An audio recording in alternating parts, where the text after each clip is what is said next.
To read or not to read? That is the question. That was so corny.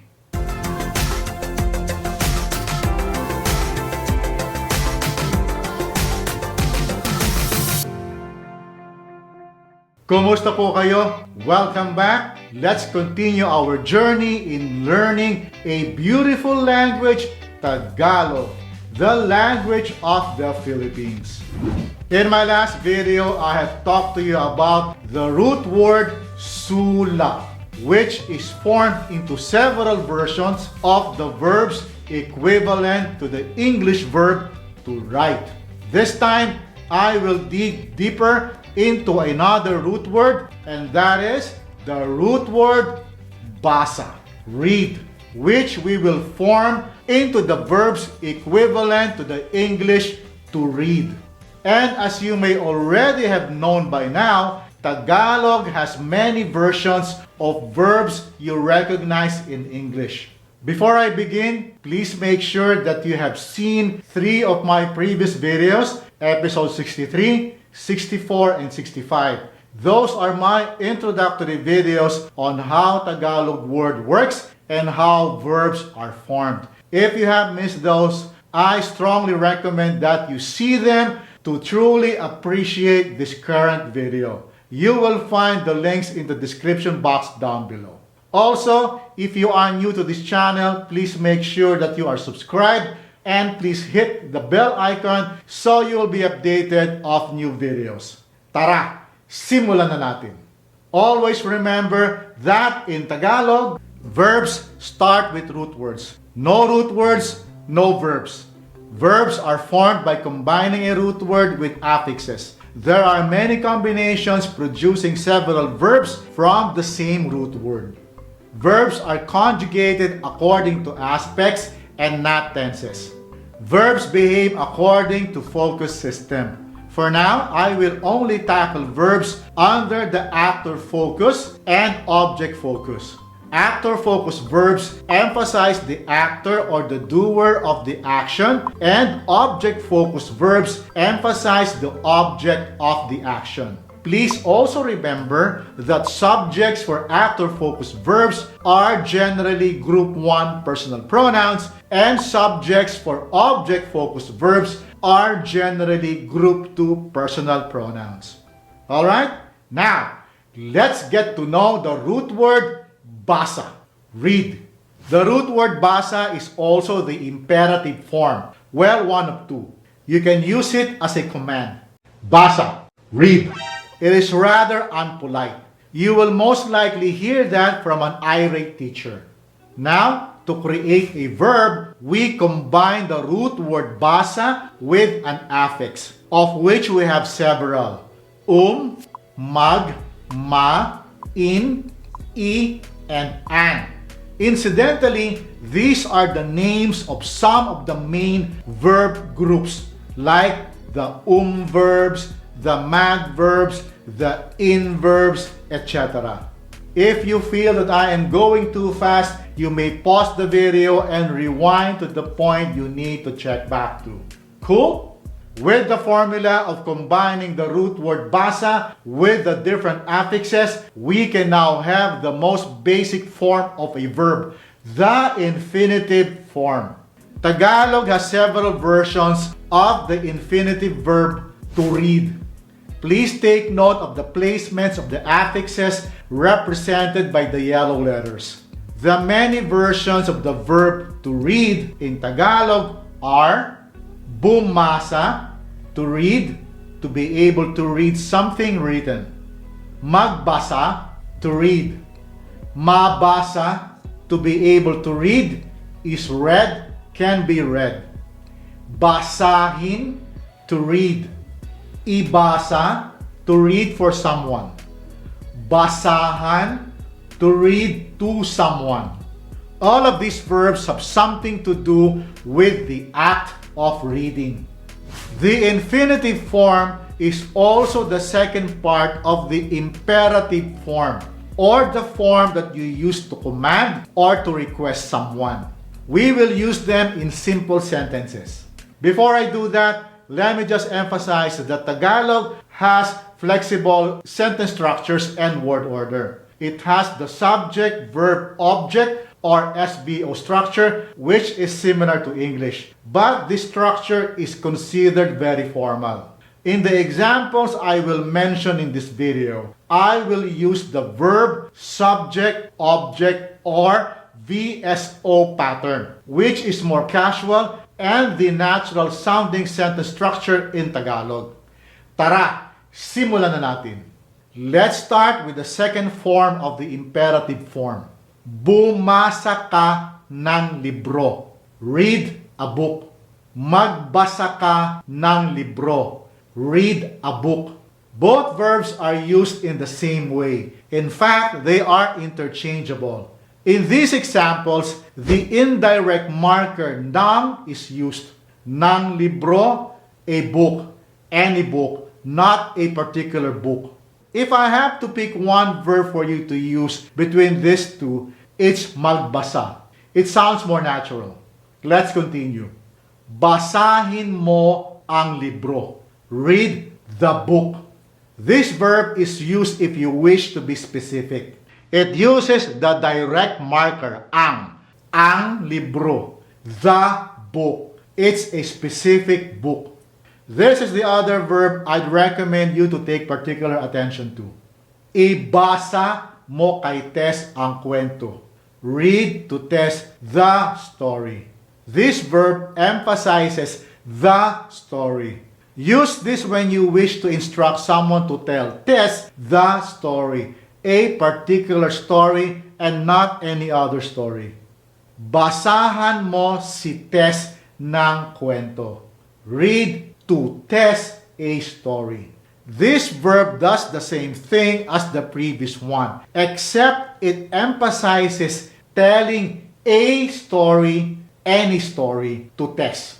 Ayos ba? Now, let's take a look at the verbs with different aspects. As I have explained in my previous videos, Tagalog verbs are conjugated according to aspects and not tenses.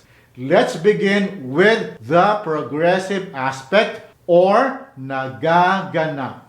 Please note the placements of the affixes represented by the yellow letters. The white letters are duplicates of the first two letters of the root word basa, B and A. Please take note of their placements too. Here goes. Bumabasa ako ng libro. I am able to read a book. This is a declarative statement of one's ability to do an action. In this case, the ability to read a book. Maybe the speaker is a child who is proud of this accomplishment. The second example, using the same verb, provides a clearer use of this verb. Bumabasa ako ng kanji. I am able to read kanji. This is a statement of one's ability to read kanji or Japanese characters. In this sentence, the speaker is probably not a native Japanese speaker who has spent time to learn Japanese and is now declaring his or her ability to read kanji. Nagbabasa ako ng libro. I am reading a book. This verb is used to emphasize the action of reading a book. The speaker is not emphasizing what kind of book. Now, if you wish to emphasize a particular book that both you and the listener will understand, you need to use the next verb. Binabasa ko ang libro. I am reading the book. This sentence infers that both the speaker and the listener understand what book is being read by the speaker. Nababasa ko ang nakasulat. I am able to read what is written. This verb is used to express one's ability to read something that is not expected of him to have the ability to do so. In this example, it is assumed that the speaker is not expected to read what is written, but is able to do so. Maybe what is written is in Russian or Arabic or whatever, and the speaker is able to read that. Nababasa mo iyan sa Biblia. You can read that in the Bible, or you can read that from the Bible. In this example, the speaker is telling the listener that the listener is able to read a passage from the Bible. It assumes that the listener has access to or has the habit of reading the Bible. Ibinabasa ko kay Tess ang kwento. I am reading to Tess the story. The verb here is used to emphasize what is being read to Tess. It is the story, a specific story that both the speaker and the listener know of. Please note the use of the oblique marker kay. Kay Tess translates to Tess. The same rule is used in the next verb. Binabasahan ko si Tess ng kwento.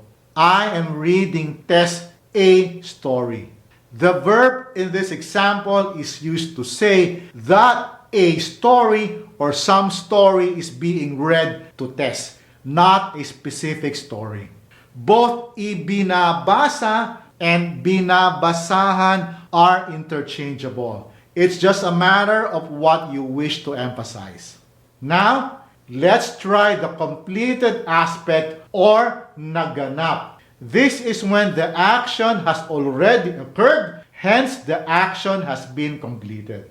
The same nuances I discussed earlier are applied to the following sample sentences. Bumasa ako ng libro. I was able to read a book. Bumasa ako ng kanji. I was able to read kanji. Nagbasa ako ng libro. I read a book. Binasa ko ang libro. I read the book. Nabasa ko ang nakasulat. I was able to read what was written. Nabasa mo iyan sa Biblia. You were able to read that in the Bible or from the Bible. Ibinasa ko kay Tess ang kwento. I read to Tess the story. Binasahan ko si Tess ng kwento. I read Tess a story. Ayos ba? So far so good. This time, let's move on to contemplative aspect or magaganap. This is when the action has not yet occurred or is not occurring. Again, please take note of the placements of the affixes in yellow letters and the reduplicated letters in white. Babasa ako ng libro. I will be able to read a book. Babasa ako ng kanji. I will be able to read kanji. Magbabasa ako ng libro. I will read a book. Babasahin ko ang libro. I will read the book. Mababasa ko ang nakasulat. I will be able to read what is written. Mababasa mo iyan sa Biblia. You will be able to read that in the Bible or from the Bible.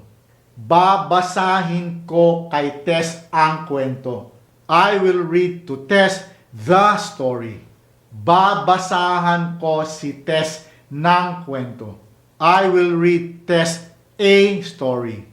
The last aspect I will discuss is recently complete or katatapos. This is when the action has just occurred some short time in the past, hence the action has recently been completed. The great thing about this aspect is that there is only one conjugated form for all the verbs. It is formed with the prefix ka, followed by the reduplicated letters B and A, and then the root word basa. You will now have the verb kababasa, just read. Verbs in the recently complete aspect are normally paired with the adverb lang, only or just. Kababasa ko lang ng libro. I just read a book. Kababasa ko lang ng kanji. I just read kanji. Kababasa ko lang ang nakasulat. I just read what was written.